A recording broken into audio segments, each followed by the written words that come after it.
మొదటి కొరింథీ రాసిన లేఖ 10వ అధ్యాయం 21వ వచనంలో మనం చూస్తే వాక్యం అంటుంది, ఇదిగో దేవుని పాత్రలోను దయ్యం పాత్రలోను మీరు తాగలేరు కదా, దేవుని బల్ల నుండి అలాగే దయ్యపు బల్ల నుండి మీరు ఆ జీవాహారాన్ని మీరు భుజించలేరు కదా అని చెప్పి పౌలు గారు తెలియజేస్తున్నారు. అవును ప్రియబిడ్డ, ఒకవైపు దేవునిలో ఉంటూ ఇంకొక వైపు లోకములో రకరకాల ఆచారాలు, మంత్రాలు, తంత్రాలు అంటూ విడుదల పొందుకుంటాను అని చెప్పి బంధింపబడుతున్న వాళ్ళు అనేక మంది ఉన్నారు. అందుకే వాక్యం ఏమంటుందంటే, దేవుని బల్ల నుండి ఆయన జీవాహారాన్ని అలాగే దయ్యపు బల్ల నుండి ఆ రొట్టెని రెండుటిని మీరు తిని ఎలా మీరు నా మార్గంలో ఉంటారు అని దేవుని వాక్యం మనని ప్రశ్నిస్తూ ఉంది.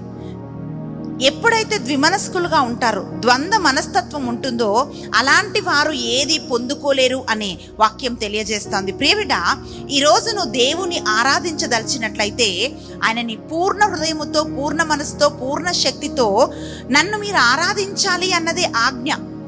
ఎందుకు దేవుడు పూర్ణ హృదయం అన్నాడు? ఎందుకు పూర్ణాత్మ?